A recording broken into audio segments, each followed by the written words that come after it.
Hello chess lovers. पिछली class में हमने सीखा था चेस पीसेस के नेम्स क्या होते हैं। आज मैं आपको सिखाऊंगा कि चेस पीसेस मूव कैसे करते हैं। और इस वीडियो में मैं आपको सिखाऊंगा कि रुक कैसे मूव करता है। रुक को बोला जाता है हाथी, और हाथी कौन सा होता है? होता है। तो ये कैसे मूव करता है, कैसे चलते हैं इस गेम में, बिल्कुल सीखेंगे स्टार्टिंग से। बिल्कुल चिंता मत कीजिए, सारी चीजें मैं आपको सिखा दूंगा। तो इसको कहते हैं रुक। ठीक है, रुक का मतलब होता है हाथी। और ये चलता है एकदम स्ट्रेट लाइन में।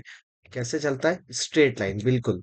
या तो हम वहां तक जा सकते हैं, या फिर हम लेफ्ट में जा सकते हैं। ठीक है, अभी ये कॉर्नर पे है, तो कॉर्नर से अभी अब स्ट्रेट जा सकते हैं या लेफ्ट जा सकते हैं। दोस्तों, मैं इधर रुक को जीवन पर भी लेकर आ सकता हूँ, F1 पर भी लेकर आ सकता हूँ, E1 स्क्वायर पर भी ला सकता हूँ, D1 पर भी ला सकता हूँ। मतलब ये जितने भी स्क्वायर्स हैं उनमें से मैं किसी भी स्क्वायर पर स्ट्रेट जा सकता हूँ। फॉर एग्जांपल, मैं जानना चाहता हूँ रुक को B1 पर लेकर, तो मैं इस रुक को डायरेक्टली रुक को B1 पर रख दूंगा। ठीक है। फॉर एग्जांपल, मुझे जाना है H5 स्क्वायर पर, तो मैं अपने रुक को H5 पर रख दूंगा। ठीक है। ये चलता है स्ट्रेट लाइन में, सिर्फ स्ट्रेट मतलब अप, डाउन, लेफ्ट, राइट में भी जाता है। फॉर एग्जाम्पल, मुझे पहले अपने रुक को लेकर जाना है D5 पे। अब मैं चाहता हूँ कि मेरे रुक को मैं H5 पर लेकर जाऊँ, तो क्या मैं ले जा सकता हूँ? बिल्कुल ले जा सकता हूँ। मुझे अपने रुक को ले जाना है H1 स्क्वायर पर, तो क्या मैं एक मुंह में ऐसे लेकर जा सकता हूँ टेढ़े में? बिल्कुल नहीं, मुझे पहले स्ट्रेट जाना पड़ेगा। तो कैसे जाऊंगा? आइए प्रैक्टिस करते हैं। तो पहले जाऊंगा रुक H5, और जाऊंगा फिर रुक H1 पे, तो दो मूव में मैं उस स्क्वायर पर पहुंच पाऊंगा।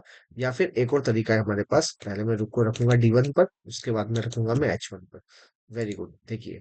पहले मैं रुक को रखूंगा D1 पर, फिर रखूंगा रुक को H1 पर। मैं आपको ये समझाने के लिए बता रहा हूँ। वैसे व्हाइट के बाद फिर ब्लैक की मूव आती है, फिर व्हाइट की, फिर ब्लैक की, ऐसे अल्टरनेटिव चलता है। ऐसा नहीं कि एक बार में दो चाल चलते हैं हम। ठीक है। तो जैसे मुझे यहाँ पर जाना है, तो मैं एग्जाम्पल के लिए समझा रहा हूँ कैसे जाएंगे। हम दो तरह से जा सकते हैं। पहले रुक को H8 पर रखेंगे, और उसके बाद में रुक को A8 पर रखेंगे। ठीक है। या फिर रुक को रखेंगे A1 पर, और रुक को रखेंगे A8। बहुत इजी है।